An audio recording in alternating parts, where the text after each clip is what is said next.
Fala meus amigos, estamos começando aqui mais um vídeo no canal e no vídeo de hoje a gente vai completar a reflexão que a gente começou no vídeo de ontem sobre o documentário do Michael Moore, O Invasor Americano, que eu deixei o link para vocês aí, um documentário muito interessante com uma série de questões bacanas aqui para a gente pensar, tá? E aí eu fiz uma conexão desse documentário com a antropofagia do Oswald de Andrade e também com o caso brasileiro, né, com a política brasileira do nosso momento atual, tá? Então aqui citando para vocês de novo o livro com a antropofagia, o Manifesto Antropofágico, né, do Oswald de Andrade, tá? Segue aqui, que esse trabalho aqui do João César de Castro Rocha e do Jorge Ruffinelli, com vários textos também sobre o Oswald, muito bacana, um livro sensacional, tá? E eu deixo para vocês essa indicação. E a gente já vai direto aqui continuar analisando o documentário do Michael Moore, fazendo comentários aqui sobre as questões que ele levanta, né? A gente falou sobre alguns países no vídeo de ontem, ele visita um monte de países na Europa, né? E também a Tunísia, no norte da África. E aí nós falamos no vídeo de ontem sobre a Itália, a França, a Eslovênia e a Finlândia, né? E hoje a gente vai completar falando sobre os outros países aqui que ele visitou. E também dar mais algumas dicas literárias aqui no meio do caminho, tá? Então, o próximo país que a gente vai falar, que ele visita no documentário, depois da metade ali, né? Perto da metade do documentário, é a Alemanha. Ele foi na Alemanha. E aí uma das questões interessantes que ele levanta em relação à Alemanha é justamente a questão do trabalho, né? Ele fala que na Alemanha a lei estabelece o teto de 36 horas semanais de trabalho, quer dizer, menor do que nos países aí emergentes, menor do que nos Estados Unidos, por exemplo. Então são 36 horas semanais de trabalho, né? Isso significa mais horas de descanso, mais horas de lazer, mais horas, né, aproveitando a vida também, né, para as pessoas, assim como fazem muitas vezes os executivos das empresas, né? Então é importante fazer essa equiparação aqui também e entender o trabalho não como algo que seja ali uma espécie de escravidão, né? Que você tem que ficar o tempo inteiro trabalhando. Esse essa moda workaholic, né, que a gente tem vivido nos últimos 20 anos aí, em certa parte da ideologia da direita. Isso tem que ser contraposto aí, porque isso muitas vezes aparece de forma cínica, né? Enfim, ao mesmo tempo em que não protege, não coloca em questão aí a importância da vida do trabalhador, tá? E aí ele entrevista o dono, ou um dos diretores, na verdade, da Faber-Castell, né, que é uma empresa que produz lápis, enfim, uma série de coisas nesse sentido. E um dos momentos interessantes é quando ele olha para uma fábrica, né, e diz, isso não pode ser uma fábrica, porque isso tem janela, né? Como se fosse, né, uma regra, né, a fábrica não ter janelas, e o fato de não ter janelas tem uma simbologia isso, né? Porque muitas vezes está direcionado aos trabalhadores não terem nenhum tipo de distração, não verem uma paisagem, ficar ali funcionando daquela lógica mecânica, né, e sistemática que a gente está acostumado a ver. Inclusive isso é criticado pelo Charlie Chaplin naquele filme, né, Tempos Modernos, que é um filme muito interessante, e ele faz essa crítica e uma série de outras críticas a esse modelo, né, de trabalho meio que, né, robótico, né? E isso comparece também no documentário do Michael Moore, tá? E além disso ele fala, né, que é lei que as empresas tenham um quadro de supervisores que consiste em 50% de representantes do lado dos trabalhadores, né? Isso é um dado muito interessante, quer dizer, na Alemanha 50% do corpo diretivo das empresas tem que vir dos sindicatos, tem que vir, né, do próprio corpo de trabalhadores da empresa mesmo. Isso torna ali a discussão e a proteção dos direitos uma coisa mais ampla, né, e mais civilizada, né, ao contrário daquela coisa muito monoteísta e meio que, né, autoritária que é a forma do neoliberalismo, né, à lá Estados Unidos, né, que a gente está acostumado a ver e que a gente vê muito nesses cursinhos de marketing, nesses cursinhos de gestão aqui pelo Brasil, né? É muito comum isso, né? Aquela coisa do, né, o líder, enfim, e aí você vê, né, a empresa, o importante é o lucro, a busca pelo lucro, etc e tal. Isso muitas vezes vem maquiado também, né, com um certo discursinho ali de não, porque o líder é o que analisa o conjunto, etc. Aí você vai ver bem na prática mesmo, não funciona dessa forma, né? Então, enfim, na Europa você tem um outro modelo de sociedade, né? Claro que tem seus problemas e tal, mas eles estão muito além nessas questões de trabalho, de segurança social, enfim, de estado de bem-estar social, e a gente tem que ir buscando essas ideias lá, né? E aí ele passa para uma outra parte interessante também, ainda na Alemanha, que tem a ver com a questão da educação contra o nazismo, né? Ele visita escolas, conversa com pessoas sobre isso, e ele fala sobre o fato, né, de que a Alemanha vem, ao longo das últimas décadas, colocando em questão a história do nazismo, né? E aí a importância de se refletir criticamente sobre isso nas escolas e de maneira geral na sociedade, né? Um dos estudantes alemães que foi entrevistado, ele diz, né, o meu dever é criar um futuro sem tais coisas, assegurar-me de que nada disso se repetirá, né? E aí o Michael Moore mostra uma imagem de um quadro negro numa sala que está escrito assim, né, por que recordar, né? E ele lembra que até 2015 os Estados Unidos nunca tiveram nenhum museu da escravatura, né? E aí ele diz, por que escondemos os nossos pecados, né? Enfim, aí vale a pena citar aqui, rapidamente, né, esse livro do Adorno, do Theodor Adorno, filósofo alemão, né, que é o Educação e Emancipação. Tem um texto muito interessante aqui do Adorno, que se chama Educação após Auschwitz, tá? Que é muito importante, né? Inclusive eu estou escrevendo um artigo agora também em diálogo com esse artigo do Adorno, né? Eu já teria terminado se não fosse esse hackeamento nojento que eu estou vivendo aqui e a encheção de saco desses vermes aí me perturbando.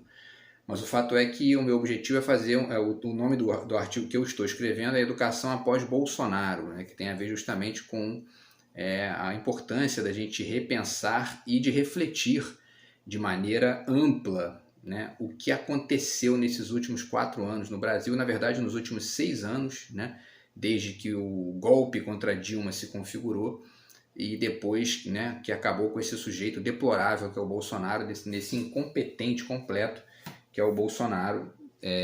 Então, enfim, para a gente pensar a esse respeito. E o texto do Adorno visa justamente isso que o Michael Moore está ponderando aqui, né? E esse texto já é antigo, é um texto da década de 50, quer dizer, os alemães vêm levando a sério essa ideia que o Adorno levantou naquela época lá, né? De manter essa discussão e essa reflexão sobre o nazismo como algo atuante, né? Como algo que continua para que não aconteça mais, né? E, de certa forma, vale dizer que os Estados Unidos fazem um pouco isso também em relação ao nazismo, né? Curiosamente, porque o cinema estadunidense ele é muito povoado de judeus, né? Você tem muitos judeus ali, né, donos de produtoras, né, diretores ali das produtoras, das gravadoras, e aí você tem muito filme sobre o nazismo, né? A gente conhece vários, né? Enfim, dá para fazer até um vídeo aqui sobre filmes bacanas, né, sobre o nazismo, a gente vai fazer também. E essa é uma maneira de refletir essa questão importante aí que, enfim, que chocou a humanidade, né? Foi algo realmente bizarro, né? E foi um limite extremo ali de perversidade, e a gente sabe que os perversinhos estão por aí, né? Estão soltos por aí, e a gente tem que ficar o tempo todo refletindo isso para poder, enfim, que isso não aconteça mais ou que isso se minimize, pelo menos, né? Enfim, então os Estados Unidos fazem isso através do cinema, por exemplo. Agora, como o Michael Moore está levantando aqui, eles curiosamente não fazem isso em relação a eles próprios, eles fazem em relação aos alemães, né? Mas não fazem em relação a eles próprios, em relação à escravatura, por exemplo. Você tem filmes também sobre isso, né? Tem alguns filmes interessantes sobre isso também, mas, por exemplo, ele fala que o primeiro museu da escravatura nos Estados Unidos foi em 2015, né? Enfim, e aí ele finaliza a visita à Alemanha, tá? E aí ele passa para Portugal. Vamos chegar em Portugal, que é o país seguinte que ele visita no vídeo. E ele começa o vídeo em Portugal, né, a parte do vídeo, né, que ele grava em Portugal, no Dia do Trabalhador, né, que é o 1º de maio, que é o Dia do Trabalho, o Dia do Trabalhador, e ele participa de uma passeata, participa ali de uma manifestação em prol do trabalho, em prol do trabalhador em Portugal, e destaca que esse dia não existe nos Estados Unidos, que também é, né, de certa forma, uma consequência da forma de pensar, da forma de agir do neoliberalismo à lá Estados Unidos, né? E aí, logo depois, ele passa para a discussão das drogas, que também é muito interessante, né? E é uma questão muito importante da gente pensar também, porque os presídios brasileiros estão recheados aí de gente presa por tráfico de drogas. Enfim, o Drauzio Varela fala muito sobre isso também aqui no Brasil.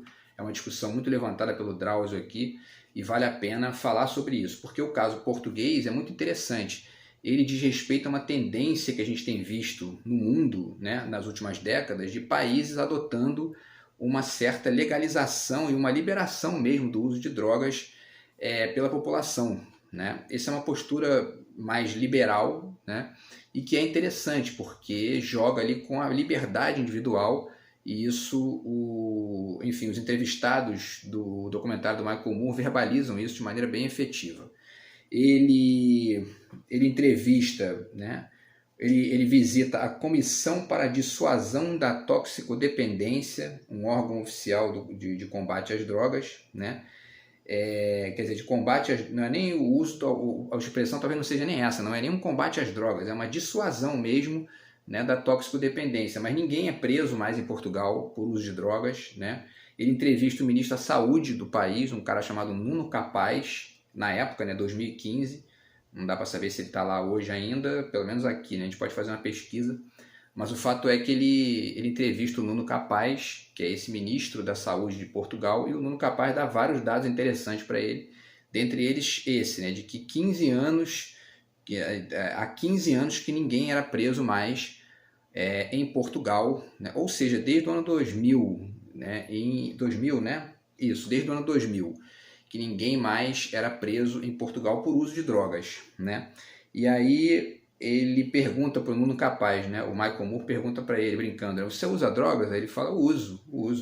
Uso álcool, internet, café, açúcar, sexo, etc, né? Quer dizer, a internet ele coloca também como se fosse uma droga, enfim. Ele está ali meio que tentando relativizar essa visão muito moralista que existe em relação às drogas, né? Eu mesmo posso dar um depoimento pessoal sobre isso, né? Porque essas drogas tidas como ilícitas, por exemplo, eu nunca usei na vida, né? Nem para experimentar maconha, cocaína, enfim. E eu tinha, quando eu era adolescente, quando eu era, né, mais novo, 20 e poucos anos, eu tinha uma visão meio moralista sobre isso. Não, droga é ruim, entendeu? Não gosto desse negócio nem de me misturar com isso e tal. Era uma coisa mais ligada a uma ideia meio esportiva, né, e tal, enfim, daquela coisa da saúde, etc e tal. Mas a vida foi me mostrando que isso é meio, né, bobo isso, né, não faz muito sentido, inclusive porque você conhece pessoas durante a vida, aí você vê que tem gente que usa drogas ilícitas e é gente boa, bacana, não faz mal a ninguém, tem um comportamento bacana. Ao mesmo tempo tem gente que não usa drogas ilícitas e é um desgraçado, um verme, entendeu? Então, quer dizer, isso não quer dizer muita coisa, não define as pessoas. Ao mesmo tempo em que tem uma lógica em jogo aí, que é a lógica de você fazer mal, entre aspas, né? Porque essa é uma questão também muito relativa, o que é mal, o que é bom, nesse caso, né, bastante relativa, a você mesmo. Se você está usando drogas, você está fazendo mal ou está fazendo ali, está gerando um efeito, né, A, B ou C em você mesmo e não nos outros. Então você não pode ser punido por isso, né? Não tem, né? O que realmente tem que ser punido numa lógica civilizada é aquilo que é feito com uma outra pessoa, né? Que você está prejudicando uma outra pessoa, né? E, enfim, evidentemente sem a aquiescência dela. Então, isso tem que ser punido. Agora, você está fazendo mal a você mesmo? Não, então, né, fica à vontade, seja feliz, entendeu? Essa é a ideia, por exemplo, em Portugal. Aqui no Brasil a gente ainda não tem isso, né? Existe toda uma criminalização da droga aqui, e nos Estados Unidos também não tem, né? E o Michael Moore fala muito disso, né? Ele fala que, e ele destaca que em Portugal, né, a descriminalização das drogas diminuiu o consumo, né, ao contrário do que dizem os moralistas, né? E ele denuncia, o Michael Moore, né, a prisão em massa de negros, né, nos Estados Unidos, e que isso transformou, inclusive, alguns estados americanos em estados de maioria republicana, porque os negros presos, né, não podem votar. E não podendo votar, né, evidentemente eles não votam no Partido Democrata, que é o partido que seria geralmente, né, o alvo de voto dessas pessoas. Então isso é uma estratégia nos Estados Unidos que acaba gerando um poder maior para os republicanos, né, que é um partido mais conservador. E essa ideia, né, de não permitir que a droga seja legalizada e liberada é uma ideia muito conservadora, né? Essa é a grande verdade. E um outro detalhe é que ele diz que esses presos, né, o Michael Moore ainda falando sobre os presos dos Estados Unidos, ele fala que os presos são transformados em trabalho escravo, ganhando 23 centavos a hora, né? Ele chama de escravos do século XXI, né?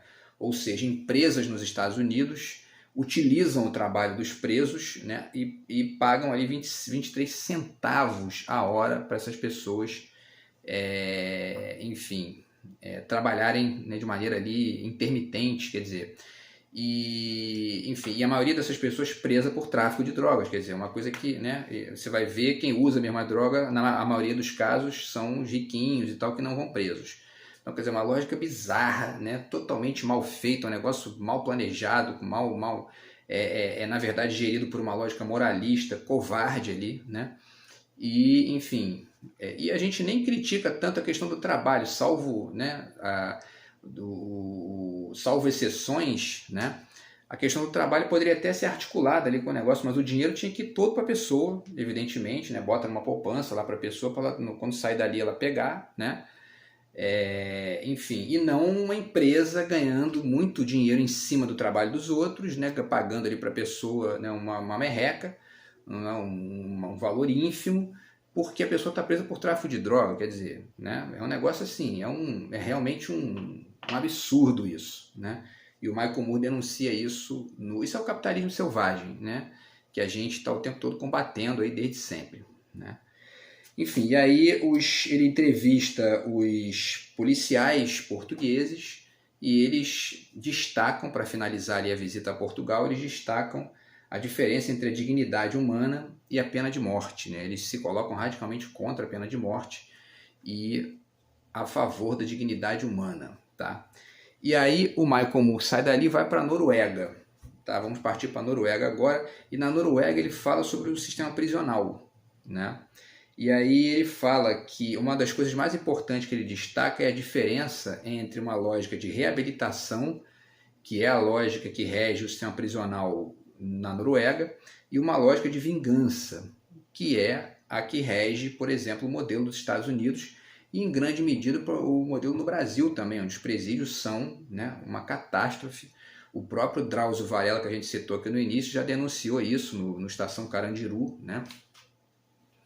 Um livro importante dele, e é essa visão da direita, né, da chamada elite, entre aspas, né, que essa palavrinha nem cabe muito para esse tipo de gente, mas, enfim, dessa, aspas, elite econômica brasileira que rege aí esse sistema mal feito e que continua se sustentando porque as tentativas que a gente faz de modificar, né, eles vão e estragam, sabotam, dão golpe, prejudicam, enfim, que é isso que eles sabem fazer, né. E aí o Michael Moore destaca também o tipo de vida que os presos levam, né, a partir dessa lógica de reabilitação, né, e não de vingança, né, que essa é a questão mais importante. E você vê que o discurso dos bolsominions aqui no Brasil ele é muito sistemático nesse sentido também, né, e ao mesmo tempo muito característico desse tipo de visão de mundo. Quer dizer, não, bandido bom é bandido morto, né, tem que morrer na cadeia e não sei o que, aquela coisa realmente, né, aquela raiva que não não carrega uma visão planejada de conjunto, né? É um negócio imediatista, individualizado, né, e sem uma perspectiva mais ampla, né, sem uma perspectiva enfim, de contexto e de grupo, né? Então a lógica de reabilitação é o contrário, ela acredita, ela valoriza, ela investe no ser humano e tal, né?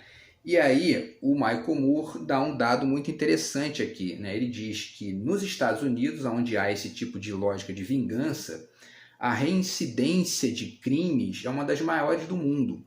Ou seja, o que é isso, né? O cara fica preso, ele sai da cadeia e 80% dos presos, quase 80% dos presos que saem da cadeia cometem crime de novo.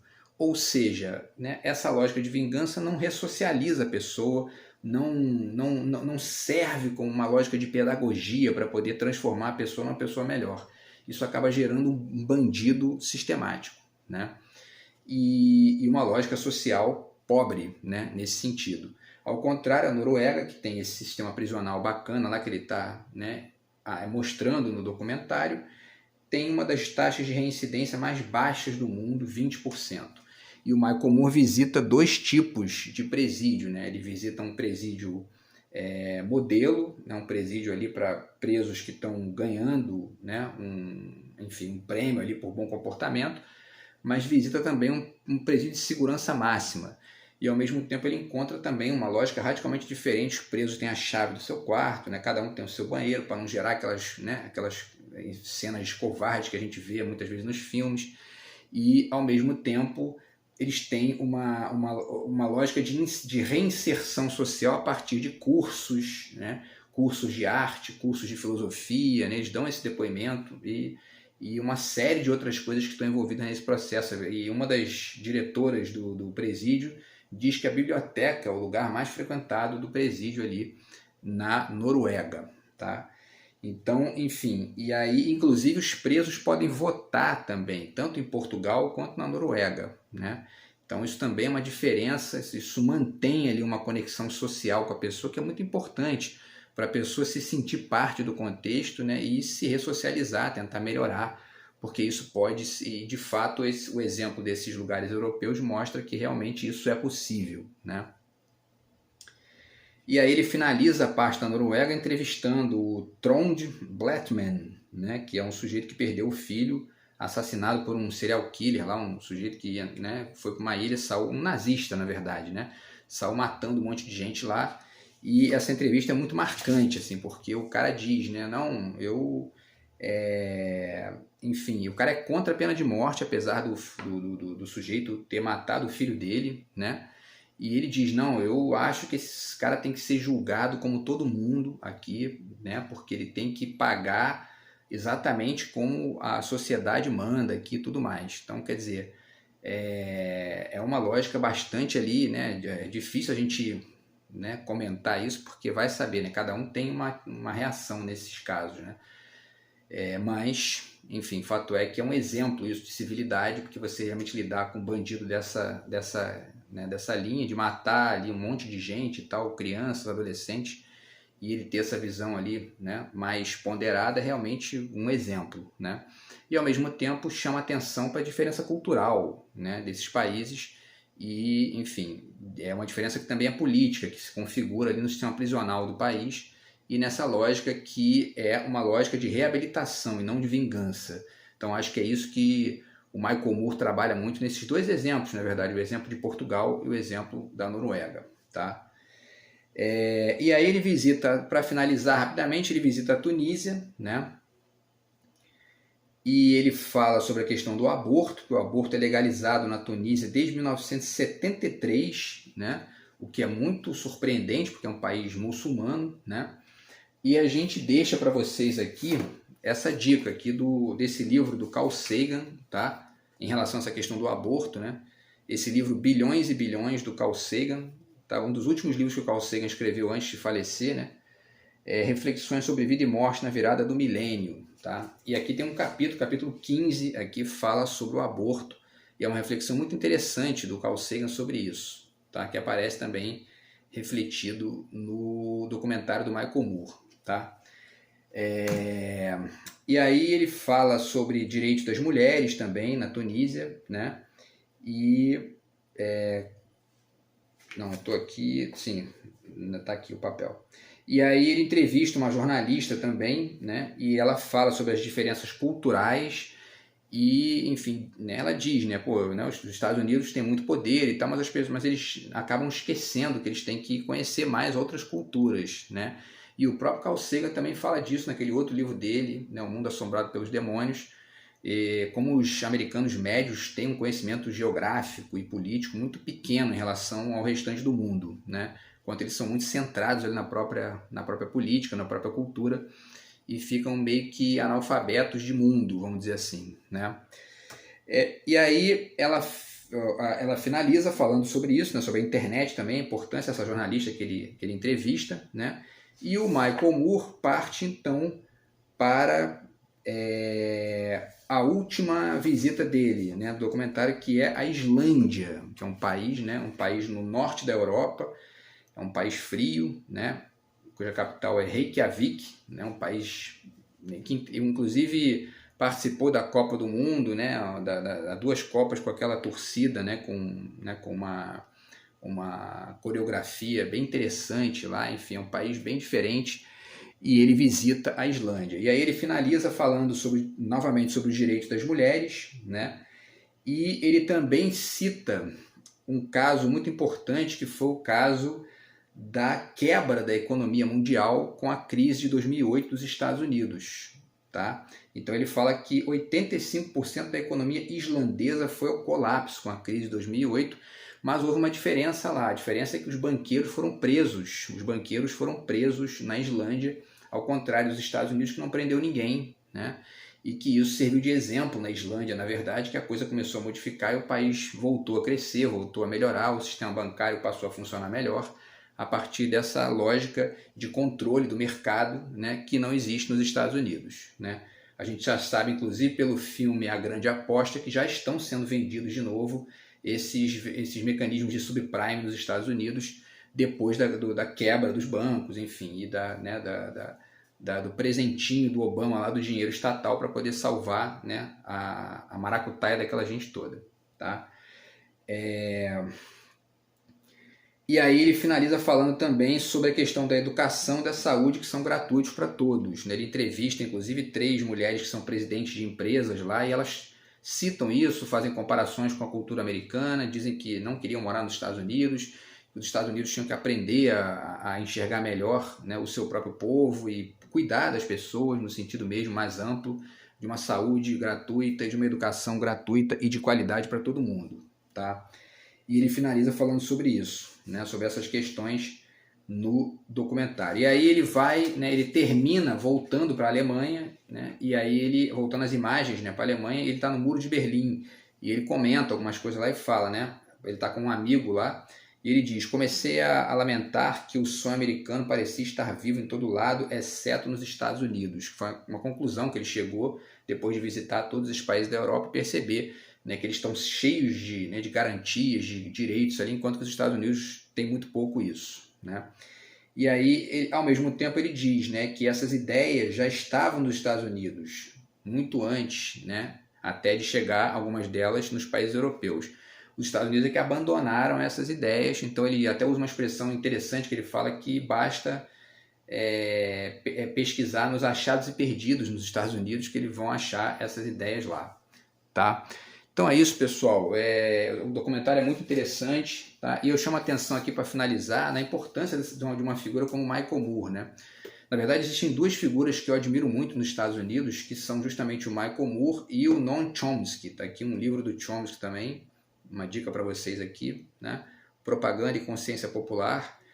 O Michael Moore e o Chomsky fazem esse papel de críticos da sua sociedade, né? De estar o tempo todo apontando ali questões, apontando problemas, apontando, né, elementos que estão faltando ali, né? Enfim, contradições. E essas figuras são sempre importantes, e elas existem também aqui no Brasil, elas existem na Europa, e é sempre interessante a gente ir acompanhando, né, o trabalho dessas pessoas. Então fica aqui para vocês mais uma vez o link, tá, do vídeo do Michael Moore, do documentário do Michael Moore, Invasor Americano.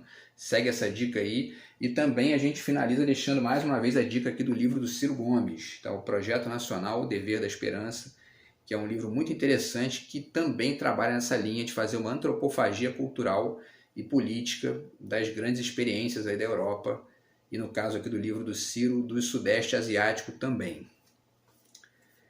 Beleza, pessoal? Então é isso. Espero que vocês tenham gostado do vídeo aí. A gente se fala no próximo vídeo do canal, tá? Grande abraço, até a próxima e valeu!